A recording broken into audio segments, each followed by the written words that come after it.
আসসালামু আলাইকুম সুপ্রিয় শিক্ষার্থীবৃন্দ, আজকের পাঠে সবাইকে স্বাগত। আজ আমরা অষ্টম শ্রেণীর 2.1 অধ্যায়ের 14 নম্বর গাণিতিক সমস্যাটি নিয়ে আলোচনা করব। তোমরা জানো আমরা ধারাবাহিকভাবে এই অধ্যায়ের গাণিতিক সমস্যাগুলোর সমাধান দিয়ে আসছি। আর করোনাকালীন এই সময়ে আমরা পরামর্শ দিব তোমরা ঘরে থাকো, তোমরা বাইরে বের হয়েও না। তোমরা আমাদের এই ধরনের আরও শিক্ষামূলক যে সকল ইউটিউব চ্যানেল আছে সেই ইউটিউব চ্যানেলগুলোতে যাও এবং দেখবে সেখানে বিভিন্ন শ্রেণীর লেকচারগুলো দেওয়া আছে। তোমরা সেখান থেকেই কিন্তু পড়াশোনা চালিয়ে যেতে পারো, রিস্ক নিয়ে বাইরে বেরোনোর দরকার নেই। তো কথা না বাড়িয়ে আসি, আমরা আজকের পাঠে আসি। তো আমাদের গাণিতিক সমস্যাটি কি সেটি একটু পড়ে নিই, সবাই একটু বোর্ডে খেয়াল করি। দেখো আমাদের গাণিতিক সমস্যাটি কি, বার্ষিক 10% মুনাফায় 3000 টাকা এবং 8% মুনাফায় 2000 টাকা বিনিয়োগ করলে বার্ষিক এই মূলধনের আর কি যে মূলধন দুটি, এই মূলধনের উপরে যে লাভটি আসছে তো বলা হচ্ছে যে মূলধনের উপর গড়ে শতকরা কত টাকা হারে মুনাফা পাওয়া যাবে, এটি আমাদের বের করতে হবে। তো আরেকবার আমরা একটু খেয়াল করি কোশ্চেনটিতে কি বলা আছে। বার্ষিক 10% হার মুনাফায় 3000 টাকা এবং 8% হার মুনাফায় 2000 টাকার কথা বলা হয়েছে। এটা কিন্তু বিনিয়োগ করা হয়েছে। তো বলা হচ্ছে কি মূলধনের উপর গড়ে শতকরা কত মুনাফা পাওয়া যাবে এটি আমাদের বের করে দেখাতে হবে। হ্যাঁ শিক্ষার্থী বন্ধুরা, আসি আমরা এই গাণিতিক সমস্যাটির সমাধান কিভাবে করি সেটি একটু দেখি। তো প্রথমত একটু আমরা চিন্তা করি যে আমাদের যেহেতু গড়ের কথা বলা হয়েছে, তাহলে একটা জিনিস আমরা ক্লিয়ার যে আমাদের এখানে আসলে মূলধন দুইটাকে এক জায়গায় করতে হবে, পাশাপাশি আমাদের দুইটা মুনাফা এক জায়গায় করতে হবে। অর্থাৎ দুইটা মূলধনকে আমরা যোগ করে নিব এবং দুইটা মুনাফাকেও আমরা যোগ করে নিব। তাহলেই তো আমাদের গড়ে যে মুনাফাটা সেটা কিন্তু বের করা সম্ভব হবে। তার মানে মূলধনটা আমরা এক জায়গায় করব এবং মুনাফাটা এক জায়গায় করব। তো কিভাবে করব এটা তো ইজি, আমরা জানি। এর আগে আমরা কিভাবে মুনাফা বের করতে হয় সেটি কিন্তু দেখেছি। সেই সূত্র অ্যাপ্লাই করেই মূলত আমরা এই সমস্যাটি সমাধান করব। তো বন্ধুরা আসি, শুরু করি। দেখো 10% মুনাফার ক্ষেত্রে 2000 টাকা। তো আমরা যদি লিখি প্রথম ক্ষেত্রে মূলধন আমরা পাচ্ছি কি, মূলধন পি সমান 3000 টাকা। আর হারটা পাচ্ছি তাই না, মুনাফা হার যেটা সেটা কত, আর সমান আমরা পাচ্ছি 10%। এটাকে আমরা লিখতে পারি 10/100 বা 1/10, এটি লেখা যায়।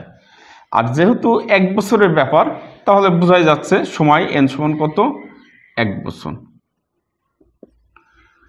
তো এই তিনটি তথ্য আমাদের জানা আছে। এখন আয় বের করা কিন্তু কোনো ব্যাপার না, আমরা মুনাফা আয় সমান হর লিখতে পারি তাই না।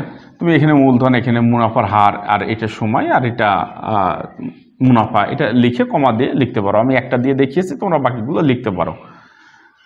তো আমরা লিখি, এখন আমরা জানি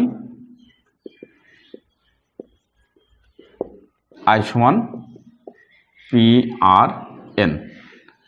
বন্ধুরা দেখো কত সহজে আমরা আয় বের করতে পারি তাই না। 3000 গুণিত আর কত, 1/10, এন কত, 1 বছর। তাহলে এটা সমান হয় কত, 300 টাকা। তাহলে এখানে আয় সমান আমরা পেয়েছি 300 টাকা। এখন দেখি দ্বিতীয় যে ক্ষেত্রটি আছে আমরা সেটি করি। দ্বিতীয় ক্ষেত্রে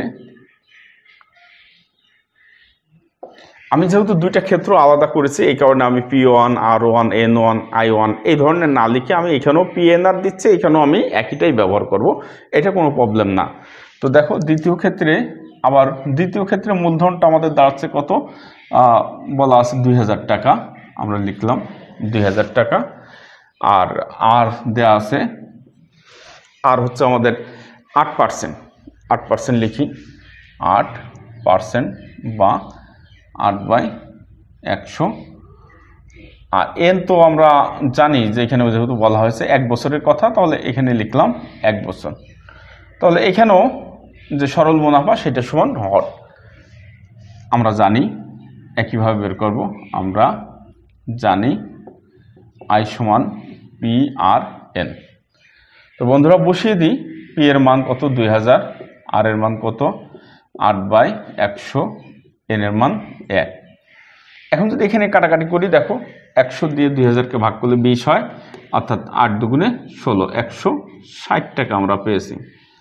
তাহলে দুই প্রকারের কিন্তু মুনাফা আমরা পেয়েছি। আমরা এটি কিন্তু চেয়েছিলাম যে যেহেতু আমাদের মূলধনটা জানা, দেখো এখানে আমাদের মূলধন কত 3000 টাকা আর এখানে মূলধন 2000 টাকা, তাই টোটাল মূলধন 5000 টাকা, তাই না? টোটাল মূলধন কিন্তু আমাদের 5000 টাকা, কিন্তু আমাদের জানা ছিল না যে মুনাফাটা কত।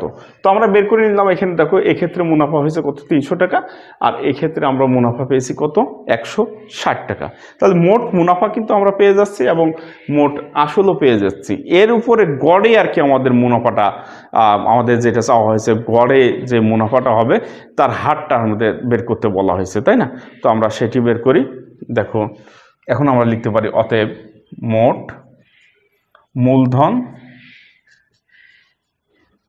মূলধন কত হচ্ছে 3000 যোগ 2000 বা 5000 টাকা।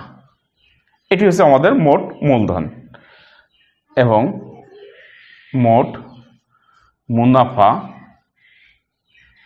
কত, দেখো মোট মুনাফা হচ্ছে আমাদের 300 টাকা যোগ 160 টাকা বা আমরা দেখছি 460 টাকা।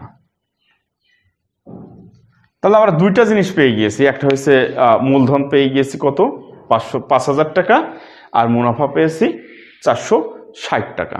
এখন আমরা গড়ে যে মুনাফাটা সেটি আমরা বের করতে পারবো। বন্ধুরা আমি উপর থেকে একটু মুছে দিই, আশা করি তোমাদের এতক্ষণে এইগুলো তোলা হয়ে গিয়েছে। দেখি দেখো তাহলে আমরা এখন আমরা কি লিখতে পারি, দেখো কি লেখা যায়, পি সমান আমরা লিখতে পারি কি 5000 টাকা, তারপর মুনাফা আয় সমান কত আছে 460 টাকা আর হার যেহেতু বলেছে বার্ষিক, তার মানে এন সমান হচ্ছে 1 বছর। তাহলে আমাদের যেহেতু মুনাফার হার চেয়েছে তাহলে আমরা লিখতে পারি আর সমান হট। তো আমরা জানি কি জানি আই সমান পি আর এন, সরল মুনাফার ক্ষেত্রে আমরা এটা জানি, সেটি আমরা লিখলাম।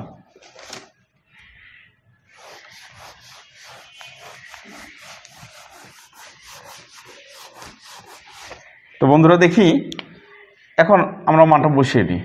না, আগে একটা কাজ করি, আমরা আর যেহেতু নির্ণয় করব তাহলে আর সমান লেখা যায় I by P N. I কত 460 বসিয়ে দিলাম, পি কত আছে 5000 টাকা লিখলাম আর এন 1 বছর। তো আমি যেটা বলছিলাম আমরা তো এগুলো সব আর তো আমরা জানি যে শতকরা কত হার এটা আমরা জানি। তো এটা পার্সেন্টেজে প্রকাশ করতে হয়, কিভাবে বের করব, লিখব 460 5000 গুণ 1 গুণ দেব কি 100 আর সাথে সাথে এখানে পার্সেন্টেজ দিয়ে দেব। এটা আমরা এর আগেও দেখেছি, এই পার্সেন্টেজ মানে মূলত শতকরা যে এটা 1/100 কাটাকাটি হয়ে আবার পূর্বের জায়গায় ফিরে আসা যায়। তো আমরা পার্সেন্টেজে বের করছি, শতকরা যেহেতু বের করছি এটা আমরা লিখতে পারি। আর সবসময় আমরা পার্সেন্টেজে প্রকাশ করি, এটা আমরা জানি, এটা এইভাবেই করতে হবে। তো এটা যদি আমরা কাটাকাটি করি, দেখো এখানে হয় কত 50 থাকে। তো আবার যদি কাটি তাহলে উপর হবে 46, নিচে হবে 5। এখন 46কে যদি আমরা 5 দিয়ে ভাগ করি তাহলে কি দাঁড়ায় দেখি, 46 ভাগ 5 9.2, তাহলে আমরা পেলাম কি 9.2%। তাহলে আমরা লিখতে পারি অতএব মুনাফার হার কত, মুনাফার হার না লিখে সব থেকে সুন্দর হয় মুনাফা লেখা, তাই না? মুনাফা কত 9.2%।